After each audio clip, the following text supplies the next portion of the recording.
Hello, my friends. Welcome to another episode of Deep True Crime.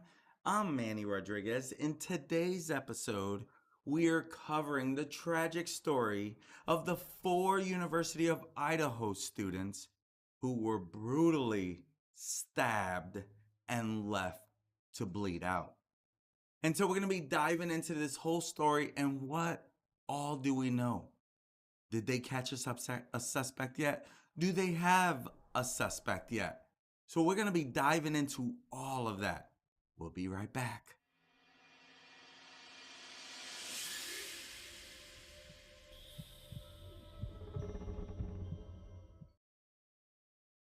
Moscow is a city in northern Idaho along the state border with Washington, with a population of over 25,000 at the 2020 census. The county seat and largest city of Latah County, Moscow is the home of the University of Idaho, the state's land grant institution and primary research university. This is where our scene takes us to Moscow, where four University of Idaho students were brutally stabbed to death and left to bleed out, literally. On November 13th, 2022, at 11:58 p.m., Moscow Police Department officers responded to a call on King Road for an unconscious individual. Upon arrival, that was actually 11:58 a.m. Upon arrival, officers discovered four individuals who were deceased. Moscow, Idaho police wrote in a press conference. The victims are Ethan Chapin, 20 years old, of Conway, Washington; Madison Mogan, 21, of Coeur d'Alene, Idaho; Zana Kernodle, 20 years old, of Avondale, Arizona; and Kaylee Gonsalves, 21 years old, of Rathdrum, Idaho. The shocking murders have left locals and the campus community on edge. Police have remained tight lipped, but have said the suspect remains at large. Moscow Mayor Art Betka previously said that investigators are probing as possible motives a crime of passion or a burglary gone wrong. We now know it was definitely not a burglary. Photos show blood flowing down the side of the house, while evidence markers could be seen on the interior walls and back porch. That's how disturbing this crime scene is. One officer described the scene as the worst they've ever seen, with the victims left to bleed out following the brutal early morning attack. Another officer said it was very bloody scene inside. Now, back in September, campus security sent out what is known as a vandal alert to staff and students with the subject line threat with knife, notifying the community of the alarming incident. The Moscow Police Department received a report that a group of students was walking between the steam plant parking lot, which was lot 14, and the Student Recreation Center on Paradise Path, and were threatened by a person with a knife. This states the alert from September 12th. The suspect was described as a white male between the ages of 18 and 22, wearing all black clothes and a black baseball cap and riding a mountain bike. Police announced that they had not recovered the murder weapon but believe it was likely a knife and called the gruesome killings an isolated targeted attack. That's what they said at that time. With a killer still on the loose, residents of this small community, the small college community in Idaho, are warned to stay on high alert as authorities try to figure out how four students wound up brutally stabbed to death in a home while two roommates were unharmed and a door left wide open. We do not have a suspect at this time, and that individual is still out there, which is why they say now this may have been targeted, but the community should still be alert. That is what Police Chief James Fry said on Wednesday, November 16th, a day before this live. A homicide weapon and motive also have eluded local police working with FBI and state police to hunt down a suspect in the city of 25,000 people, which hasn't recorded a murder since 2015, and that's according to state police data. We cannot say there's no threat to the community. That is Fry, what he's saying, what he said yesterday in the press conference, which was their first time actually speaking on a press conference. And as we have stated, please stay vigilant, report any suspicious activity, and be aware of your surroundings at all times. And as I mentioned, police previously had said there was no threat to the community. We're reviewing video that has been collected, but we are asking citizens to contact us with any information you may have that will help in this investigation, Fry said, acknowledging the crime has affected all of us, the families, the University of Idaho, our community, our country, and our officers. Classes at the University of Idaho have resumed since they were canceled Monday, a day after all of this had come to light. This is University President Scott Green. He said his class was back, but this was a part of his statement. A number of our students still want to go to class. They gain comfort being around other students. They gain comfort from interacting and staying busy with their faculty and attending classes, labs. Some are working on their semester projects, so we've heard from them. The school is encouraging students and employees to take care of themselves as they head into Thanksgiving break, Green shared. The school has continually pushed for as much information as possible, knowing we cannot interfere with the important work of a good investigation. Green also said in a statement on Wednesday, "We just want justice for these victims." As the investigation continues, police have begun laying out a timeline of what happened in the hours leading up to the killings. Chapin and Kernodle, they were at a party on campus Saturday night, while Mogan and Consalves were at a downtown bar before they all returned to the home early Sunday, sometime after 1:45 a.m. That's what Chief James Fry said.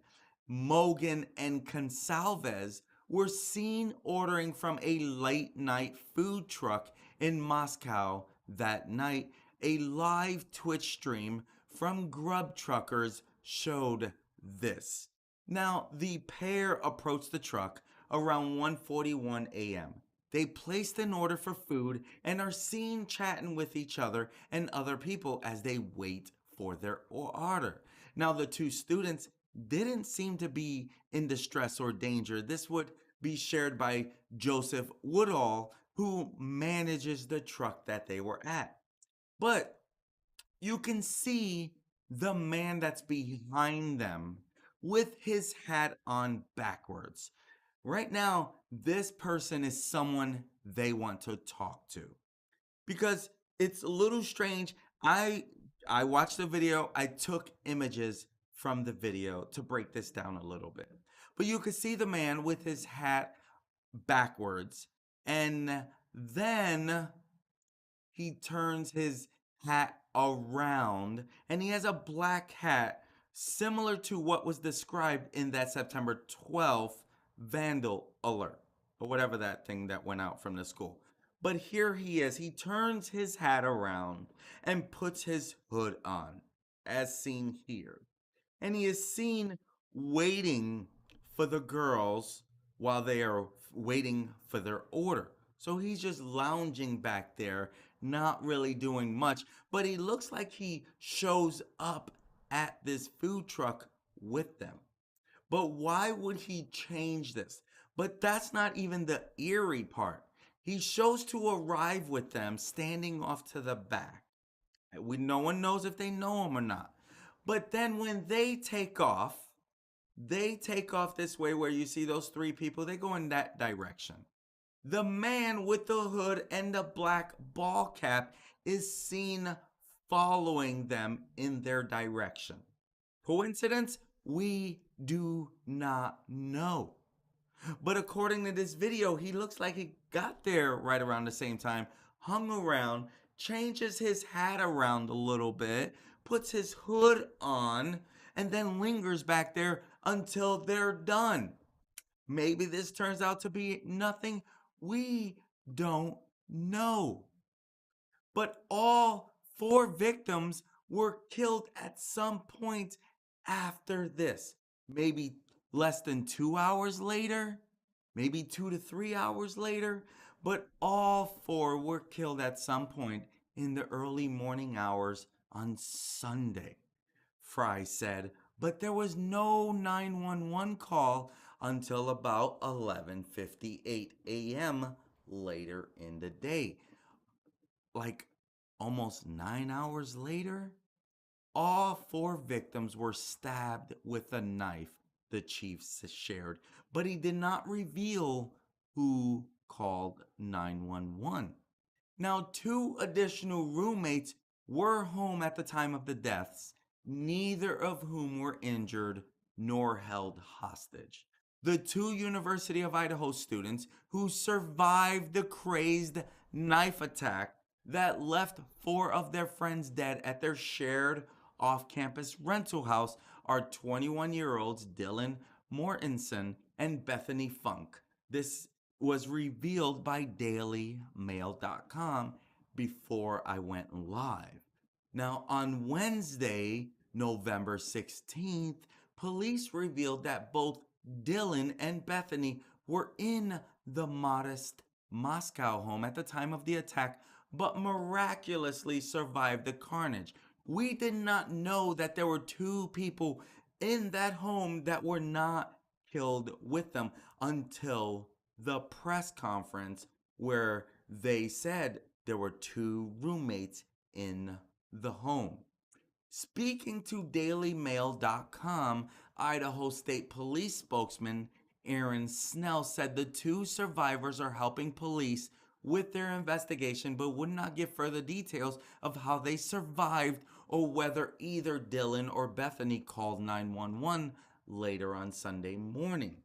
He also told dailymail.com the pair are not suspects, but said every possibility is being looked at by the investigative team, which now includes detectives from the Idaho State Police and the FBI, as well as the Moscow Police Department.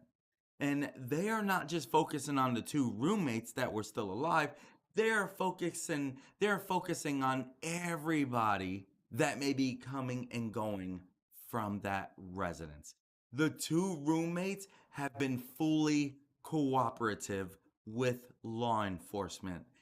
After the 911 call about an unconscious person came in, officers found the door to the home open and a gruesome crime scene. There was no evidence of forced entry, Fry said. He said, we are not 100% sure the door was unlocked. There was no damage to anything, and the door was still open when we got there. There was quite a bit of blood in the apartment, Lara County Coroner Kathy Mabut told CNN affiliate KXLY. She also says it was a pretty traumatic scene to find four dead college students in a residence. The autopsies could provide further information about what happened.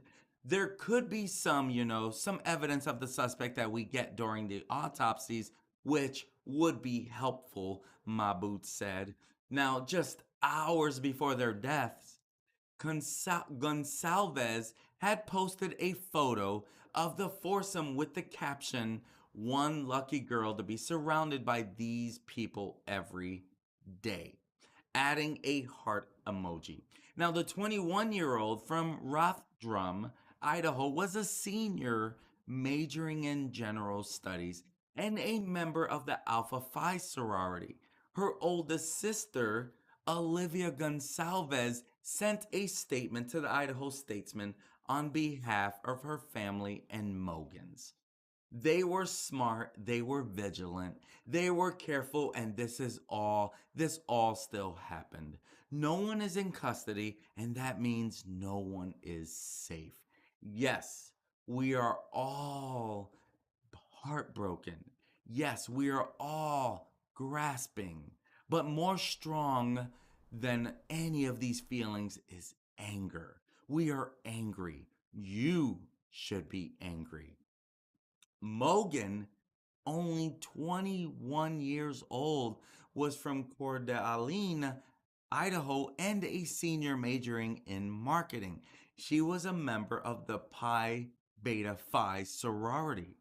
Chapin, 20 years old, was one of three triplets, all of whom are enrolled at the University of Idaho, his family said in a statement. He was a freshman from Conway, Washington, majoring in recreation, sport, and tourism management. He was a member of the Sigma Chi fraternity. Ethan lit up every room he walked into and was a kind, loyal, loving son, brother, cousin, and friend. His mother, Stacy Chapin, said, "Words cannot express the heartache and devastation our family is experiencing. It breaks my heart to know we will never be able to hug or laugh with Ethan again. But it's also excruciating to think about the horrific way he was taken from us." Kernodle, 20 years old, was from Avondale, Arizona, and she was majoring in marketing and was a member of Pi Beta Phi sorority. She was positive, funny, and loved by everyone who met her, said her older sister, Jasmine Kernodle. She was so lighthearted and always lifted up a room. She made me such a proud big sister, and I wish I could have had more time with her. She had so much life left to live. My family and I are at a loss of words, confused and anxiously waiting for updates on the investigation. She also offered condolences to the other victims and their families. My sister was so lucky to have them in her life. Excuse me. Victim's sister urges student to flee Moscow. The sister of one of the students murdered in Sunday's brutal attack in Moscow, Idaho, she has urged other students to flee the college town while the killer remains at large. If you have friends, family, or loved ones in Moscow, our family encourages you to get them home. Autumn Gonsalves, the younger sister of Kaylee Gonsalves, said in an Instagram post on Wednesday. Police say isolated target attack, but it is isolated until it isn't. No one is in custody, therefore, no one is safe. Whoever did this to my sisters, Maddie and Kaylee, Xana, and Ethan, is still out there. And if he is sick enough to murder four sweet, innocent humans so brutally, he is sick enough to do it to anyone else. Our family was dreading the answer for how, and we all knew that no matter the answer, we wouldn't like it, but we got back to the worst possible answer. The most gruesome way. One person against four. This person is dangerous and he is not in custody. How police say no threat makes no sense. My sisters, Maddie and Kaylee, did everything right. They went out together, they locked their doors, they were smart and they were fighters, and this still happened. No one is safe. Please get your loved ones home. And on Wednesday, police appeared to walk back their initial stance that there is no risk to the public, admitting there is a threat out there still. Police search for K-barbed knife in stabbing of the four students. And so they're currently on the hunt for a military-style knife believed to have been used in the brutal stabbing murders of four University of Idaho students. All four victims were killed with an edged weapon such as a knife, with the murder weapon nowhere to be found and the killer still at large 4 days on from the brutal crime. Now, Scott Jute, the general manager of Moscow Building Supply, has revealed that police officers have come knocking at the local store multiple times over the past few days to inquire about potential sales of a K-bar knife. And the father of one of the victims, he has hit out at officials over the lack of information that has been released about the slayings, which he said further compounds our family's agony. Ethan Chapin's father, Jim Chapin, said in a statement, "There is a lack of information from the University of Idaho and the local police, which only fuels false rumors and innuendo in the press and social media. The silence further compounds our family's agony after our son's murder." He called on police to share information with the public and catch the person responsible for his son's murder. For Ethan and his three dear friends slain in Moscow, Idaho, and all of our families, I urge officials to speak the truth, share what they know, find the assailant, and protect the greater community. And this is where it's so sad because there's not much the police can release without giving more information. So they have to be very careful.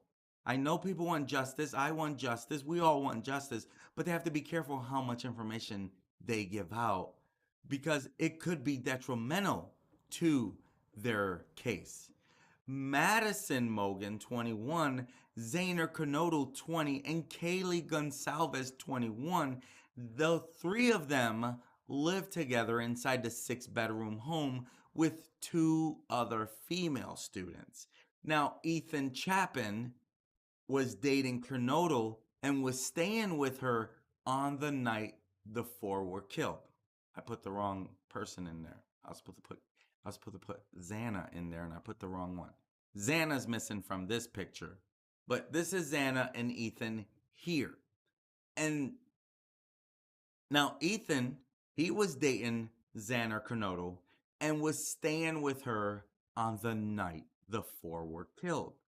The murders are said to have taken place at around 3 or 4 a.m. And it is not clear if the other two roommates had just slept through the attack, so no one really knows. But if you do know anything, there is a tip line. Please call 208-883-7180. That's 208-883-7180. Rest in peace to these four innocent young kids who had so much life to give and so much love to give. Taken from this world way too soon.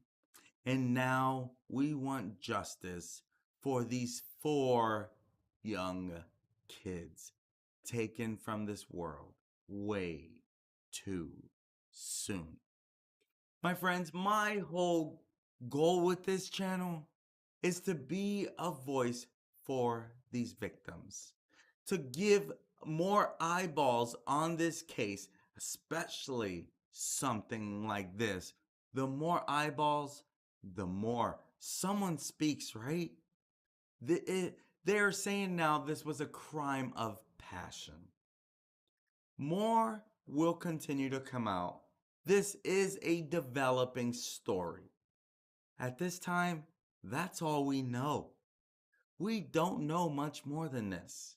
My friends, if that is the type of content you like to follow, please hit that subscribe button, click on that like if you got some value, and hit that notification bell.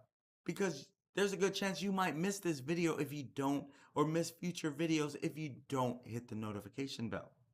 I'm Manny Rodriguez, and my friends, I just want to be a voice for the victims.